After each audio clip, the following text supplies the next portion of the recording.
I'm Park Howell, and welcome to the Business of Story, where I consult, teach, coach, and speak on the applied science and bewitchery of brand and business storytelling, so that you can clarify your story to amplify your impact and simplify your life.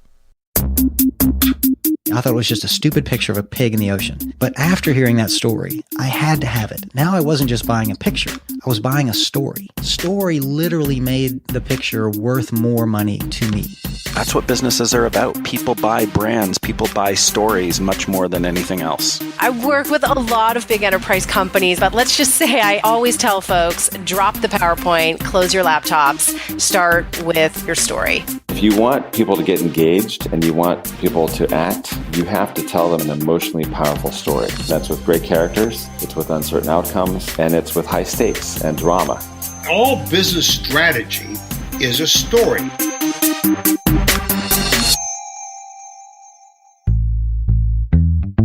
Welcome back to the Business of Story. Park Howell here, and I'm so glad you're with me today. I've had a really fun morning this morning, and we were having such a great time that I invited the producer of all of this to join me for the Business of Story. His name is Chad Gabriel, and get this, he is the Sherpa of Purpose at a surprising company with what they do. It's a company called Tuthill, and I'm going to let him tell you more about Tuthill. But they were in here today at the Business of Story, and they're shooting a documentary about aliveness and how they can help encourage and inspire aliveness not only in the lives of their employees, but their vendors, their customers, and literally people that they can touch around the world through their communications. But again, this is an interesting company because it's not the kind of company that you would expect to have with this kind of purpose. So, without further ado, I just got done eating Mexican food over at the teepee, so I got to make sure that my mind is still firing here. Chad, welcome to the Business of Story. Thank you. Thanks for having me, Park. It's been a great morning. I agree. It was super informational, super fun. I'll never forget it. So we first kind of got acquainted, or you learned about the Business of Story at Brand Manage Camp, what was it, last October in Las Vegas. 2-day event out there. It's been going on for years. You guys go almost every year, and you get a ton of insight out of it. That's right. That's right. Yeah, we've been going, I think we've been 5 times total. Yeah. And I don't recall if it's always been in Vegas, but there's always just a tremendous amount of authors and thought leaders there to share perspectives, and it's so inspiring there's always some key takeaway, and yours happened to be our key takeaway last year. So that's how this began. Well, I'm so glad, because your colleague Vito then reached out to me and said, hey, we're doing this documentary on aliveness, and we would like to talk about how storytelling plays a part in that, and how can you live maybe into a more powerful story. And I said, okay, that's awesome. What's Tuthill? Who's Tuthill? Are you guys like a publishing house, a motivational house? What is Tuthill and aliveness all about? Yeah, so on paper, Tuthill is a 126-year-old privately owned manufacturing company. So industrial manufacturing, you're talking Rust Belt, making, cut and steel, pumps, meters, vacuum systems, blowers, things you don't see every day. And you're located where? We're headquartered in the suburbs of Chicago, Burr Ridge, Illinois, and we have plants primarily in the Midwest, and one in Florida, one in UK, and one in China. And what do you primarily manufacture? So different types of pumps, process pumps, things that pump thick fluids like chocolate, for example, fuel transfer pumps. Those are pumps that you see on the back of a pickup truck or out on a construction site to transfer fuel from a tank into a tractor, or maybe even on a golf course, you'll see that. We make meters to meter those fluids. And we pump air too. So the vacuum blower systems is us pumping air, and those are used for applications such as drying applications and conveyor systems. It might be aeration applications for wastewater treatment. It could be pneumatic conveying, which would be like moving sawdust or small pieces of plastic through pipes, that kind of stuff. So again, things you don't see every day. They're used generally in factories or parts of other processes. So in the industrial manufacturing, focus on the pump business, if you will. How did you get into creating a documentary about aliveness? It's been a journey. So when Tuthill's been around, like I said, for 126 years now. It started out as a brick manufacturing company. we had quarries of clay, and we had what we now describe as four-legged employees. These are horses, and they're hauling the clay out of the quarries every day so that we can make the bricks. And pulling wagons up out of the pulling carts, wagons up. Yep. Whatever. And they literally got hot. Their hearts couldn't handle the haul, and they would drop dead. And their burden was then this red clay that you would then fire to make brick out. Exactly. Yeah, it's the Chicago Common brick. It results in like a pinkish colored brick that's generally not used on the front of the building. It's usually like that utilitarian brick on the sides of the buildings. And so we were this brick manufacturing company, and this is a story that I've been at Tuthill. What's today? Is today the 12th? Today's the 12th. February 12th. 18 years today I've been at Tuthill. February 12th. Yeah. And I hadn't heard the story. Congratulations. Thank literally you. 18 years today? 18 years today. It's the universe, man. It is. All right. Yeah. So in 2014, we started to work on like articulating what our purpose is. And this story came to be Jay Tuthill, he's the chairman right now, fourth generation family owner, shared the story about the horses. And so the horses are dropping dead, and Jay kind of jokingly said in his story, he's like, yeah, my great-grandfather was kind of an animal lover. And we're like, where's this going? What's the story? And so he starts to tell the story, and then his great-grandfather ultimately purchases a patent for a steam-powered truck to help save the lives of these horses who are dropping dead. And you don't see steam-powered trucks on the road. It wasn't a successful patent. They're just not there. However, one of the injector pumps inside of, it wouldn't be an injector pump, it was a lubrication pump inside of the steam-powered truck is one that we also own the rights to and became kind of our bread and butter product. And that's how Tuthill entered the pump industry.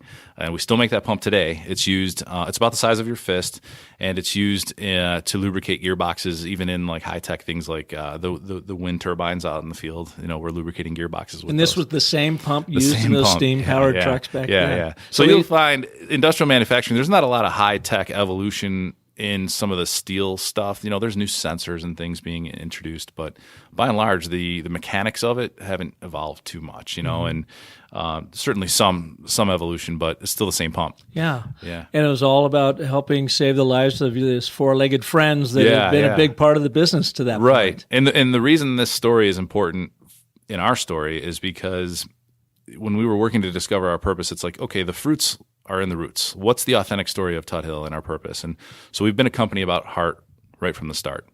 And another thing that kind of came up in that dialogue was, hey, if you think about it, the heart is the original pump. And so there's all these kind of clever things, but they're all authentic. It's not like we made up this story for marketing purposes. We just wanted to understand, how did Tuthill come to be? What was Jay's involvement? Did he want to be in the business or not? What was that like? And now his son is in the business. Just to really kind of understand why the Tuthill family cared about people, why they care about their employees. And so he would share other stories about human dignity, things that his grandfather did in the plants regarding, simple things like upgrading the bathrooms and things like that. And so it helped us kind of connect. It helped us not only discover our why, but the why Tuthill. So the why Tuthill piece is like, even though we're an industrial manufacturing company, which may have a stigma, attached to it, it has been authentic in the family's history to care about people deeply. And we, in 2004, started our conscious journey, which was it's a series of retreats to help people realize that they can create the lives they want to live through awareness and choice. What are my options and what do I want to do with those? And so it helped to connect. So it did make sense that this industrial manufacturing company cared so deeply about people and wanted to teach them how to get more out of life, because they've cared about hearts, people, employees since the very beginning. And that's kind of the story that connects then to now, I guess, in our journey through aliveness. And I was fascinated by it, because when Vito then told me about that, I'm like, really? Huh? What? Industrial pump manufacturing and this big purpose-driven approach to story, what you guys do that we'll talk about in a minute. But what I find so fascinating about it is quite often when we are doing brand work with clients, they don't even realize that maybe they have a bigger purpose than just selling you something, a product or a service. And when they find that purpose, it's like it opens this whole new realm to them. They're like, oh my God, I'm actually doing some real good in this world besides, employing people. Totally. How hard was it to get your people on board with this bigger purpose? Oh man, it was a leap of faith in a lot of ways. And so first, the investment in spending what we did to discover our company's purpose, to take the time, a year and a half, to articulate what it 2014, 15, 2014, 15, exactly. Yep. Mm-hmm. So it would have been, like February of 2014 through summer of 15. And remember, this is now a 110-year-old company at that, or 120. Back then it was 120. So they're like, what do we need to find our purpose for? I would imagine you have some people in there saying, no, we got our purpose. We build pumps and we sell them. We want to make as much money as we can. Well, like a lot of companies, we had a vision statement, a mission statement, a value statement, and a brand statement. And so the vision was, build a great company, grow healthy families, and have a seismic impact on the world. So you can hear kind of that element of caring for people in there too, even on the family side. And yet people were having trouble. Our employees were having trouble connecting to what does seismic impact on our world really mean. And so when I stepped into the brand role prior to the one I'm in now, it was like, how do we engage our people in this? And I was like, gosh, I don't know. Let's start calling some people. So I did and got some help, and we landed on a purpose statement, which is to wake the world. To wake the world. Big, bold, 7.6 billion people wake the world, right? And that feels a lot bigger than build a great company. Well, it feels bigger than make a seismic impact. It's bigger. Yeah, exactly. So the difference this time was that as we announced Wake the World and described that it is about aliveness, so like we believe at Tuthill, when we show up a certain way, we get that back. Not as simple as the golden rule. There's more to it. There's a little more depth. And when you mean showing up, if you show up frustrated and stressed out and a jerk, you're going to get frustration and jerk back. But if you show up with an open mind and an attitude of abundance, you're going to get that out of your folks. It's showing up from my heart, the authentic me. Not the executive in the room who needs to know all the answers because of my title, but because I'm a human being who wants to work with others to succeed and create something wonderful. And so that idea of having people get the most out of their lives. Sorry, I lost my train of thought. Oh, no, you're good. What was the question? Well, that sounds all well and good, but that's awfully touchy-feely woo-woo for an industrial manufacturer, isn't it? Yes, I would say it is. And in fact, the first time I sat in one of these retreats, I was super uncomfortable. I'm like, get me out of here. I do not want to be sitting in a circle. I do not need to be fixed. This is hell on earth for me, and I did not have kids yet or anything like that.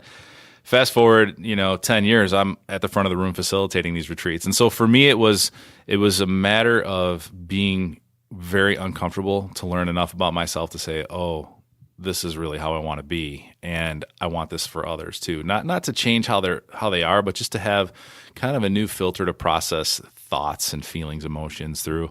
And yeah, it does sound touchy-feely. Trust me, I get it from my friends, my brothers. Like, what do you do for a living again? What is this that your company's doing? And did you get pushback internally? For the retreats, I would say, or just where you're taking it, direction of this wake the world. Oh, gee, I got to build pumps and wake the world. I mean, was that ever a problem? I would say that there's still some uncertainty. So we're not doing this wake the world stuff to sell more products, which is where people get tripped up. They're like, how is this a good business decision? Instead, we're treating the business, the pump manufacturing, the selling of all these products as the fuel for our rocket. And that's a mindset that, Jay Tuthill's been really clear with our employees. And still sometimes they see us going out and doing all this travel for this documentary, and they're like, how's this helping us sell pumps? And we have to just remind them, this is something that the Tuthill family believes so deeply in, and it's something that we're doing to wake the world, to invite aliveness, in people everywhere, not just the 600 Tuthill employees. And the work that you guys are doing is what's making this possible. You're fueling this rocket. It's the pumps that are selling the purpose. It's the pumps that are selling the purpose. Yeah. And there's sometimes there's ambiguity. I wouldn't necessarily call it pushback. Sometimes there's some raised eyebrows and questions. But the people of Tuthill, I would say, are such genuine, hardworking, loving people. They see what we're up to, and it's like, this is cool. I can't believe I'm part of this. This is cool. And it is a challenge, I'd say, from a leadership position to help communicate and paint that picture over and over again. Well, we see that a lot with the brands that we work with. You have to remind them your brand story is not about what you make, but what you make happen in people's lives. So you happen to make pumps in the industrial sector and the accessories that go with that, and make good pumps and make them so that they work well out there, they can rely on. But what you're making happen is something bigger. And that's the purpose of aliveness. And so you went from being on the floor. Tell us about your journey through Tuthill, because it was a little bit different too for you to then take over the brand work and to what you're doing now. Absolutely. And my journey through Tuthill coincides with my journey towards aliveness, or through consciousness, as we call it. So I chose electrical engineering as a field in college to study because Where'd you go to school? I went to University of Illinois. I graduated in 2000. Great engineering school up there with MIT, and we always took great pride, like, our program's ahead of theirs right now. But I chose electrical engineering for the wrong reasons. And I didn't learn this until going through some of these retreats and just figuring out that I followed my head, not my heart. So my parents, my dad's a restaurant manager. My mom stayed home with my two brothers and I. We didn't have money. And I know driving around, it was like, how do we get like those really big, nice houses? How do we get a car like that? And they always told me doctors, lawyers, and engineers. So the story they told me became my truth. And I said, wow, if I want a house like that, I have to do something like that. Chose engineering. I got the degree. It was a very grueling process. It was a tough 4 years of school, right? And did some internships and realized quickly, like, this is not what I really want to be doing. But yet, just kind of forced my way through it, Talked to my guidance counselor senior year, and I was like, I screwed up. Like, I just put 4 years of the hardest years of my life into this, and I don't want to be an electrical engineer. And he calmly looked at me, Professor Eden, and he goes, it's not too late. He's like, Chad, all the system logic that you've learned, all the design skills you've learned, you can apply it in other applications. He's like, have you thought about things like web design or programming? I'm like, no. He's like, oh, electricity's on and off. Programming's if and if not. He's like, all the rest you could use. Just a different application. And so ultimately get hired out of school as a internet consultant, right? This is when everybody wanted their websites, and internet consultants, they're hiring kids out of school to be consultants, which still blows my mind. It's like, I've never done this before, but they train us on site. Anyway, company goes bankrupt 6 months later, right? And I then talk to a headhunter, and I'm like, here's my skill set, place me, right? So I get hired at Tuthill. It was like 12 days later. Doing what? Doing as the webmaster. So back in the day, there web design development. Wait, let me stop you once. Mm-hmm. That professor, what was his name? Gary Eden. Gary Eden. What an amazing guy. Oh, I can imagine how crestfallen you must have felt after 4 years. And think about all of the students that have gone through that exact same thing that you did. And yet here's a guy that says, wait, no. Look at the systems thinking, the logic, and the persistence that you demonstrate in getting this. You can use it all across the board. And so he opened up this whole new path for you. He helped me see another path, another story for myself, and just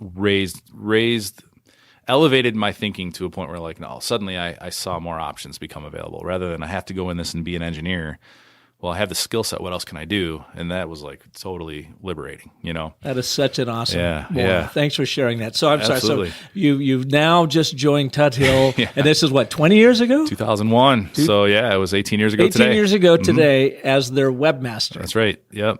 Did you have any design chops?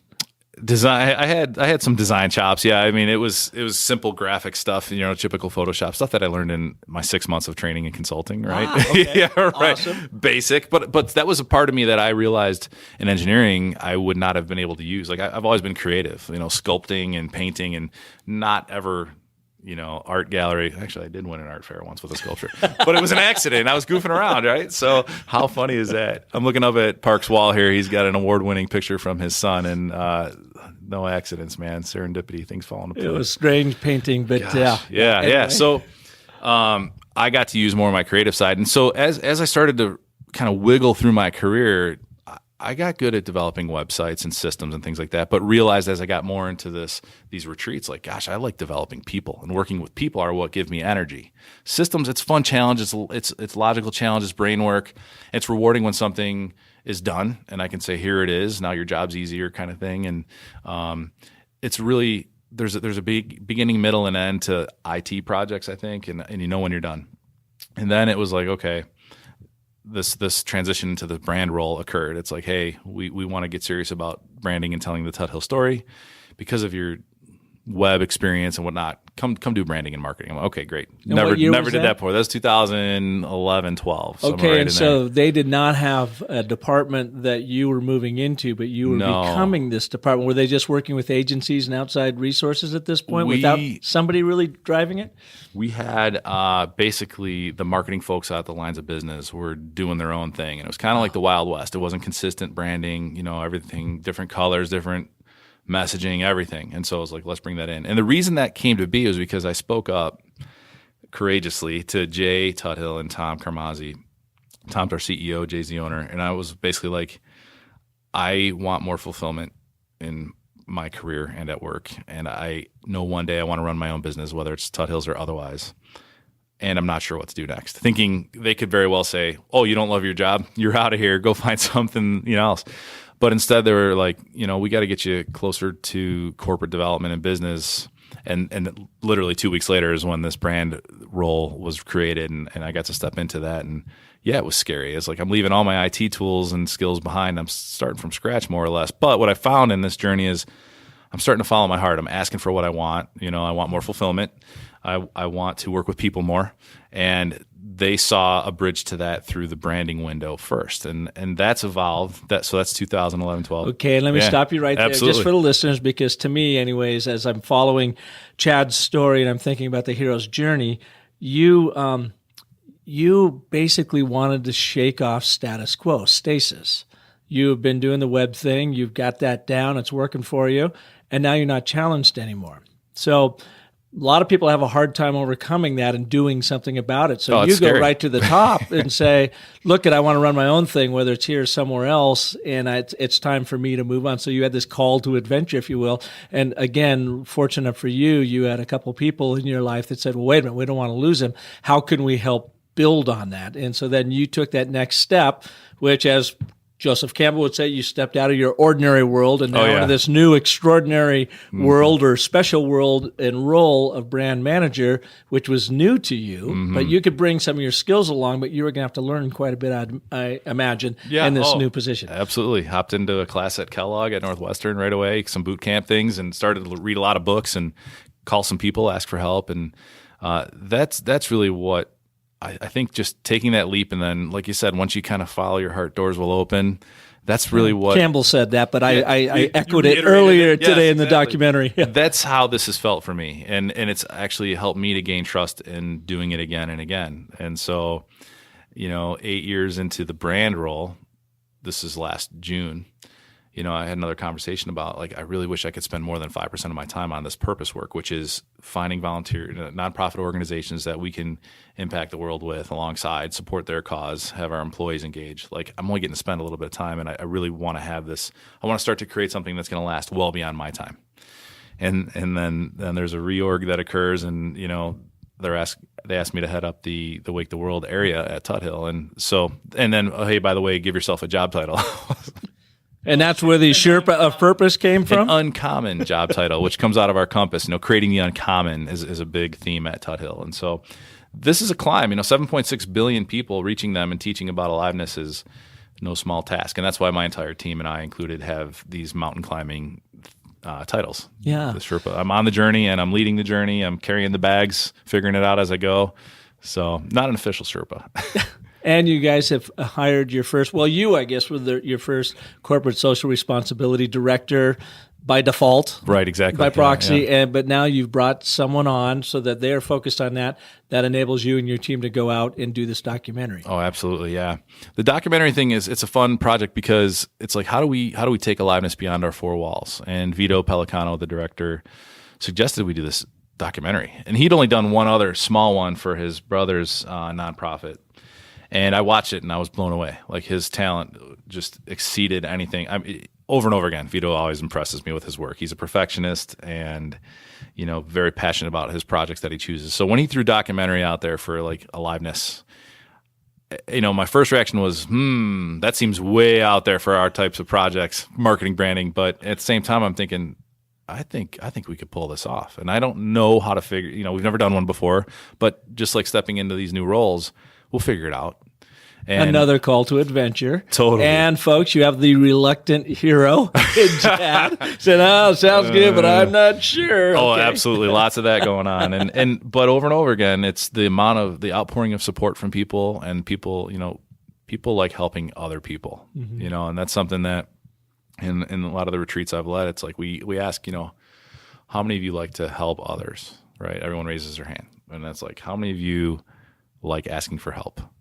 And maybe one or two go up. It's an interesting thing. And so I've learned to trust that people want to help. And so if I can clearly ask for what I need help on, it's likely to happen. The odds go way up. It's not a guarantee, but the odds go up. And it's been cool to learn from people who have done documentaries before, other directors, people who've done distribution, PR people like you, just offering support so we can make this thing a success.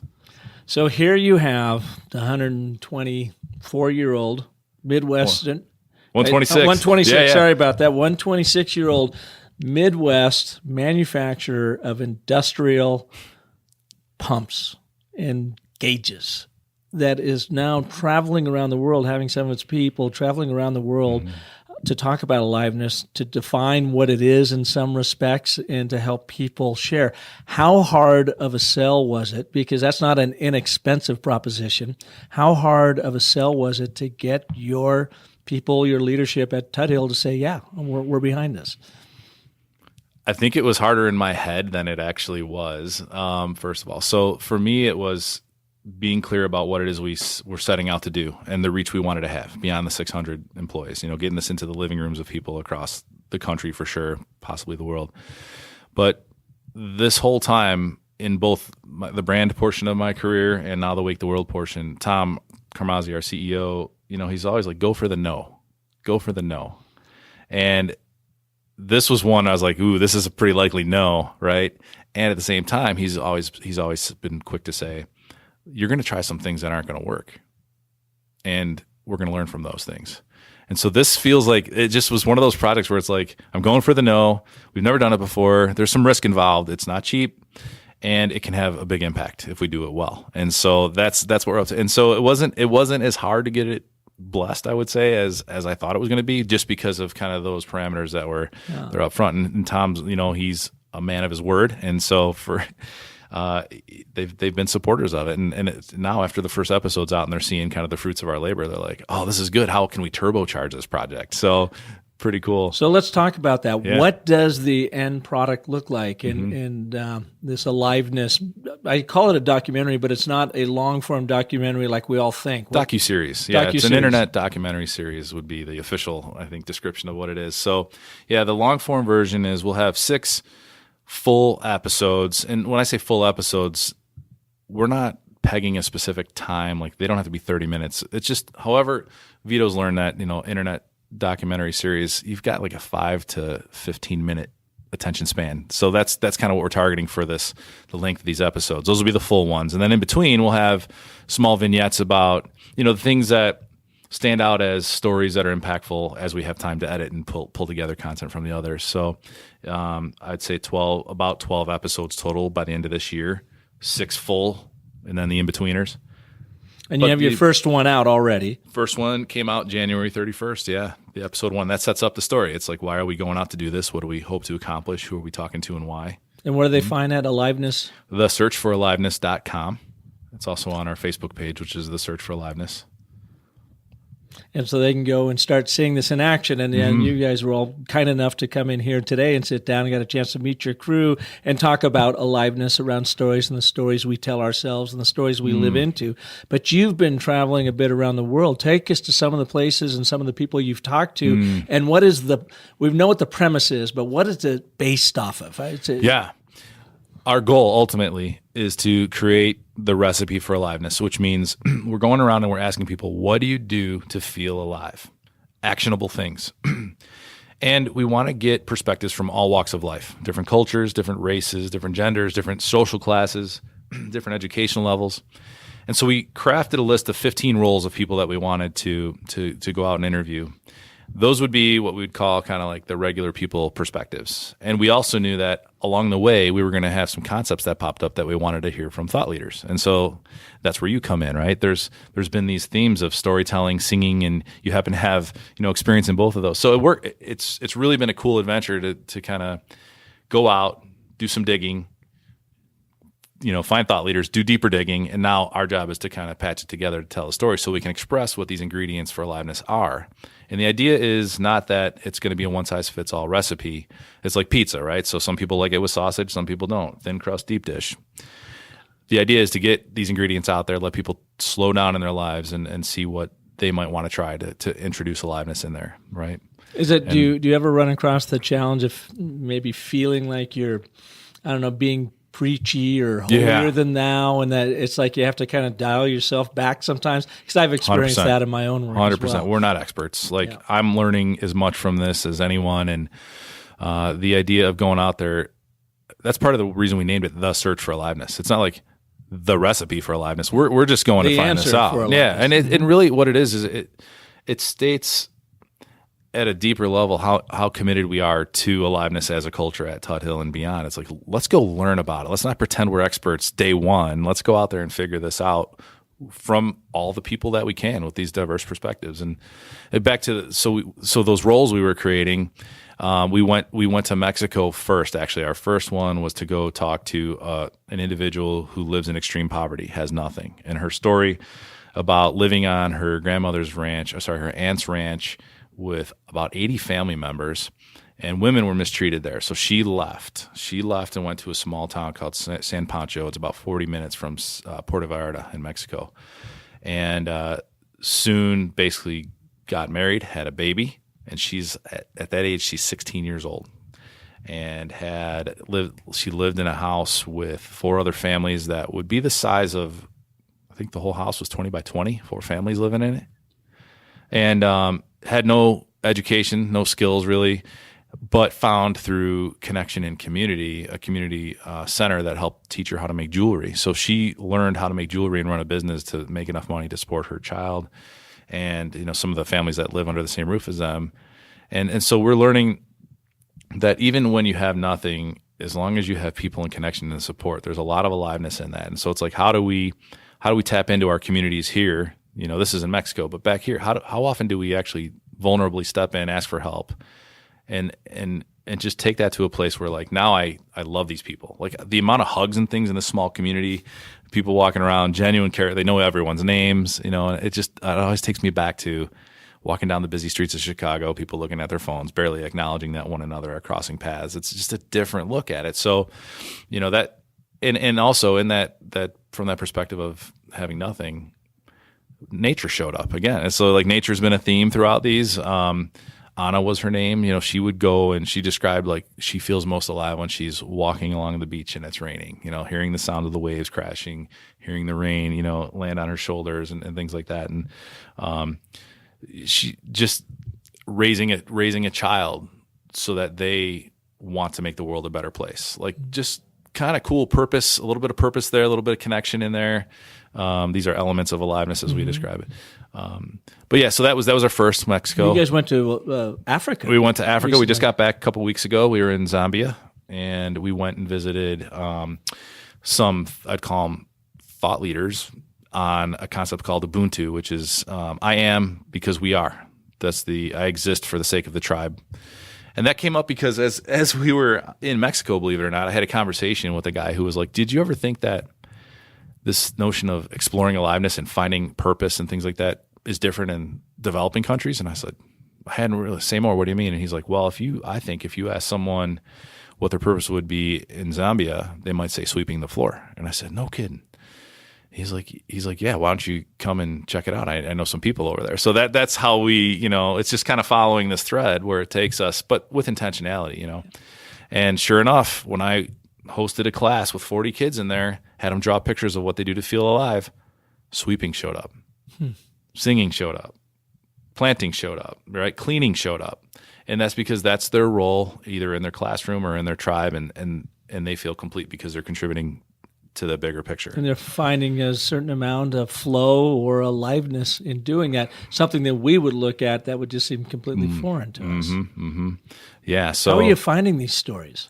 Oh man, the stories. So it's helped to say, here are the roles that we're looking for, and then having help people on the street to go out and say, we found someone with a tremendous story about disability. Like the one woman, young lady, 15-year-old, kind of heartbreaking story. She was thrown in a latrine pit as a baby, and maggots ate her eyes. So she's been living blind, and we wanted to see, Where was this? This is in Zambia, also Livingston, suburbs of Livingston, Zambia. And her grandmother is taking care of her. And we wanted to get the story of selflessness from the grandmother, as well as the story of what is someone with such a, I'd say, troubled past, and this living with a disability in a country that essentially people with disabilities are discarded, right?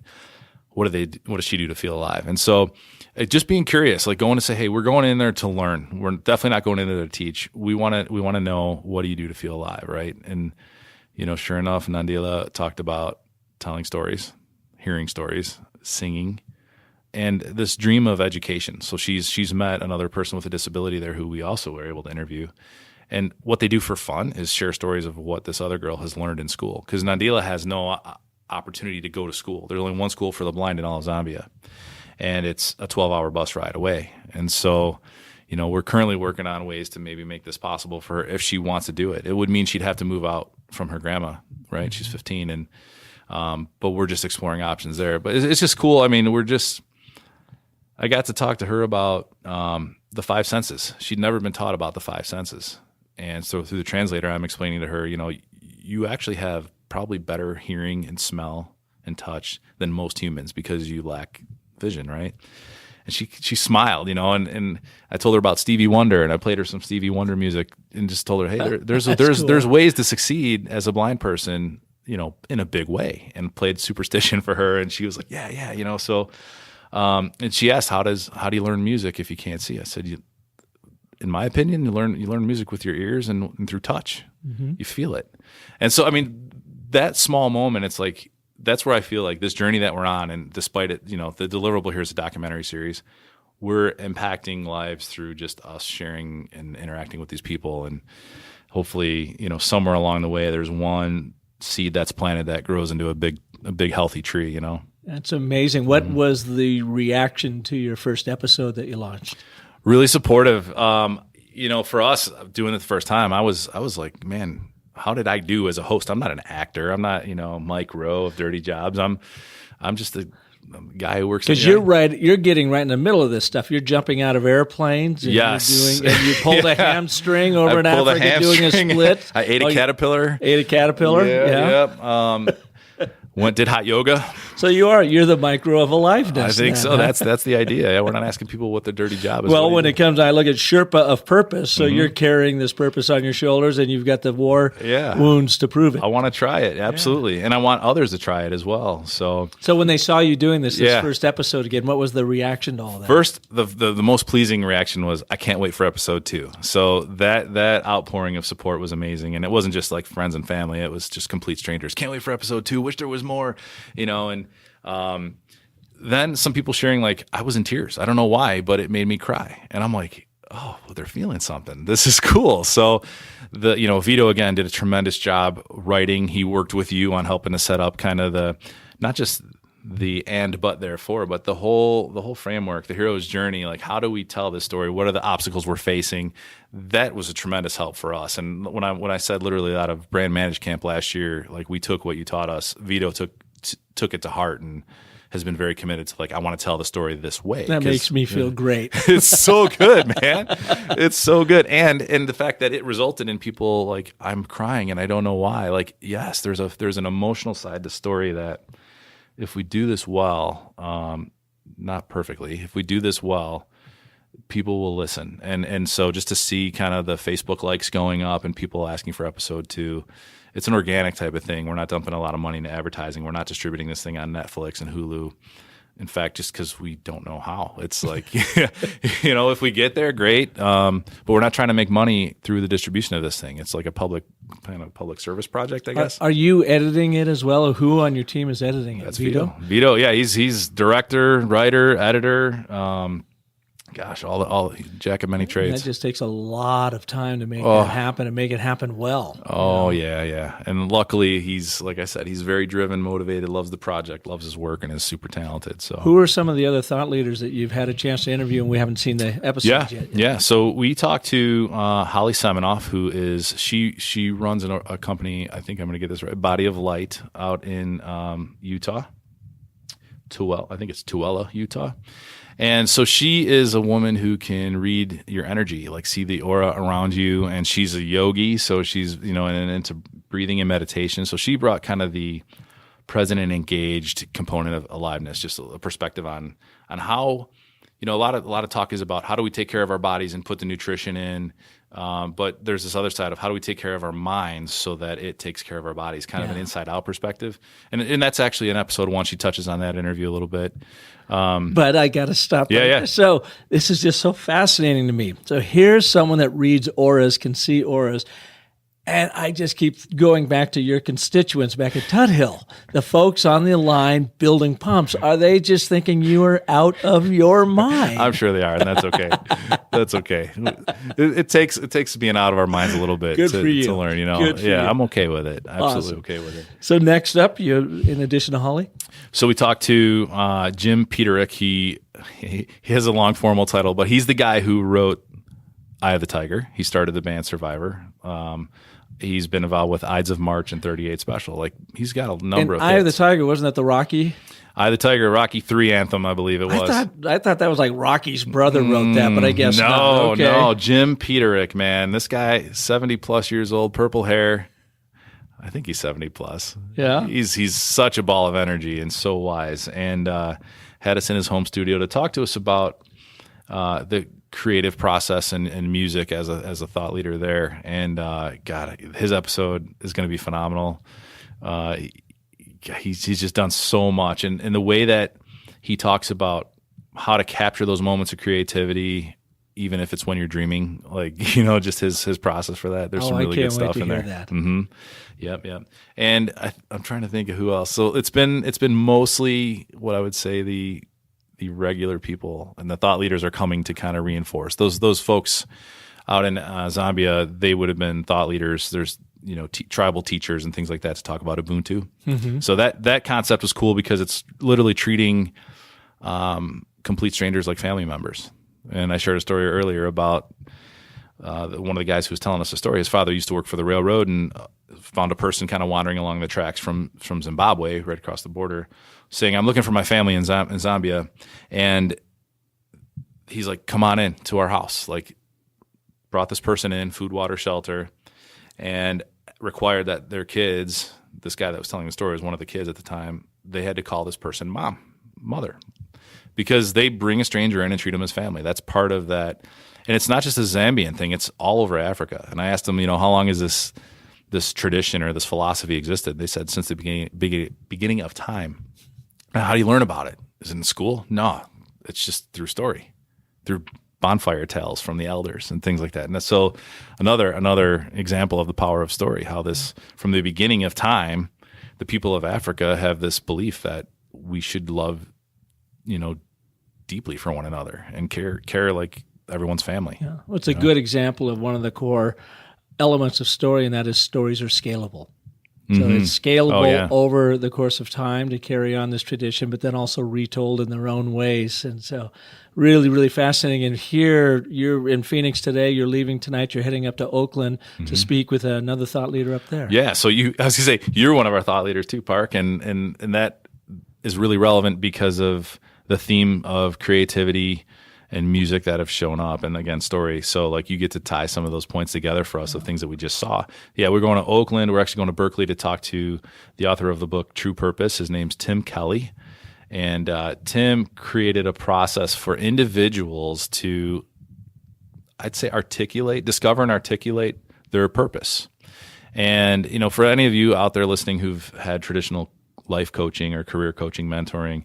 What's different about this is there is a process. You can still do it with a coach, and it basically helps to discover kind of what your inner voice is telling you your purpose really is, just to kind of listen closely to that. And again, that sounds foo-foo, crazy. I get looks all the time from dad, brothers, uncles, whoever, you know.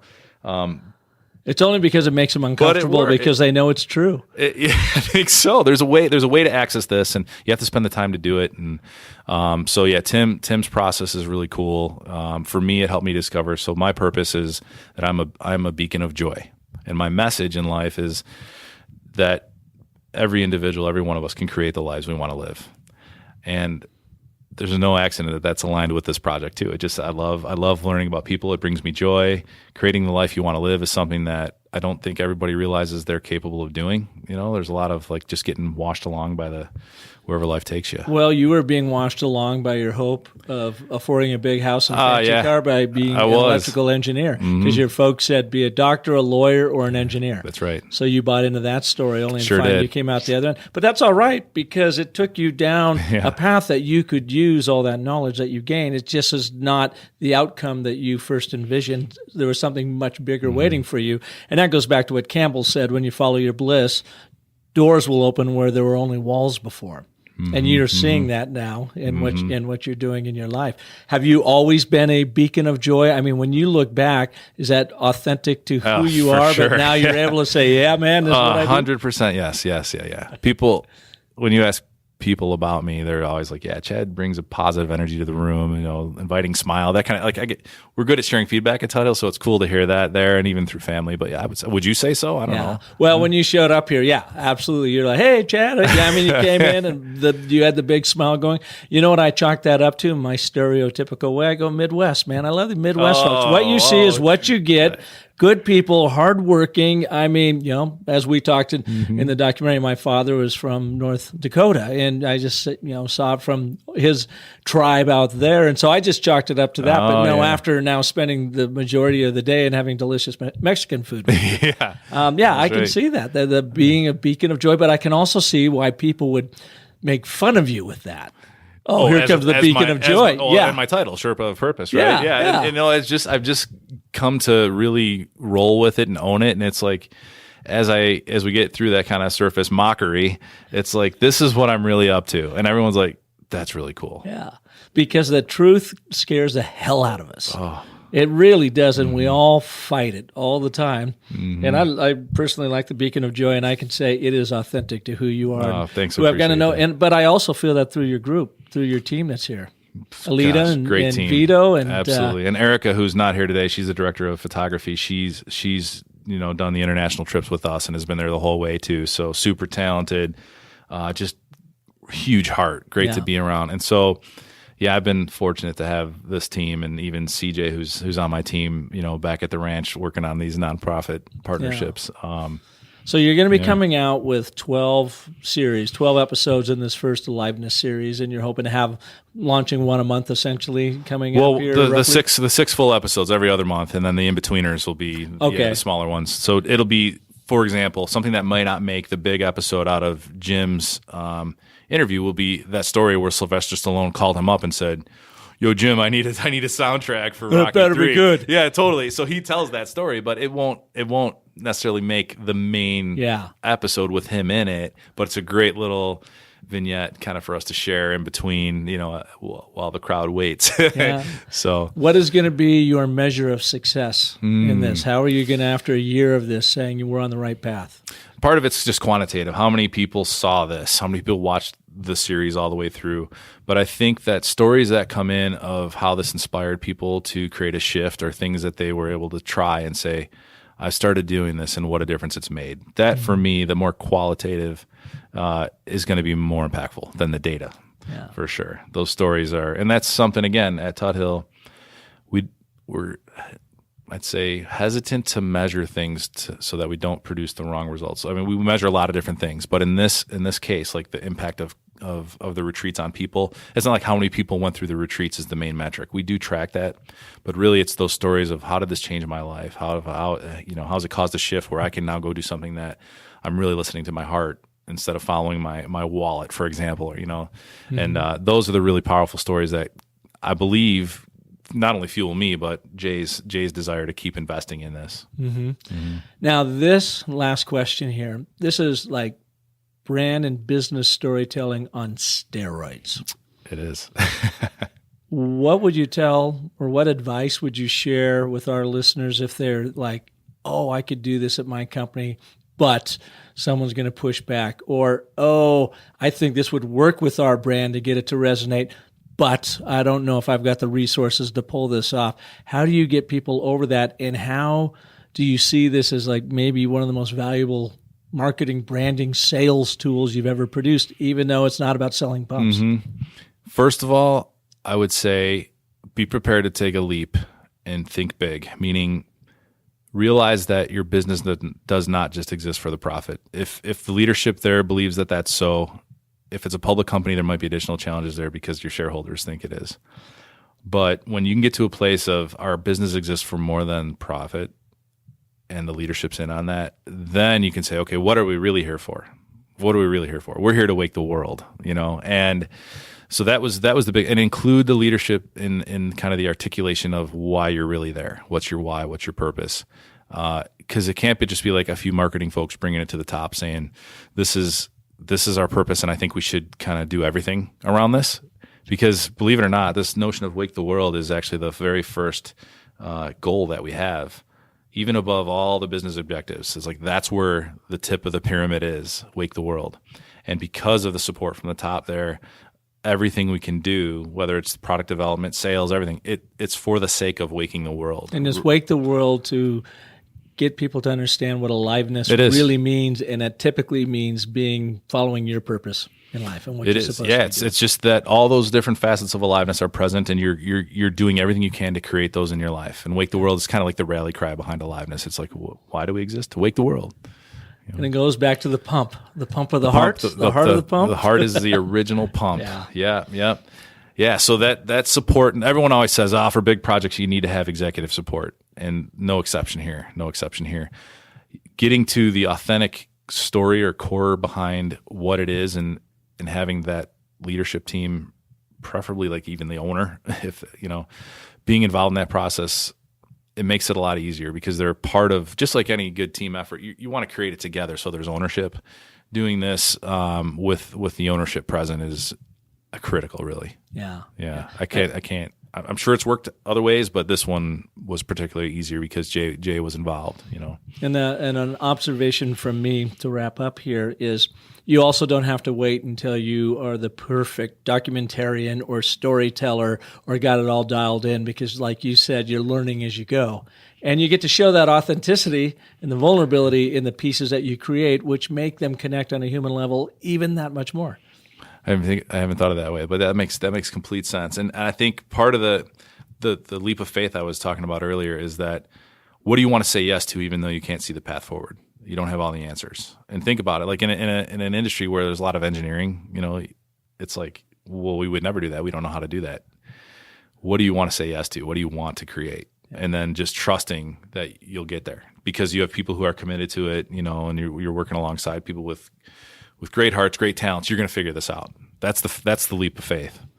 All right. We want to send folks to In Search of Aliveness. The search for aliveness.com. Yep. The search for aliveness.com. Yep. You can see the first episode there. When will the next episode be? End of March is episode 2, the full one. Yeah, and there'll be a short one in between now and then too. So episode 2, March. And so by the time the folks actually hear this show is going to be early April. So episode 2 is out there, folks. Check it out. We're getting ahead of ourselves Time here. Travel. Yeah.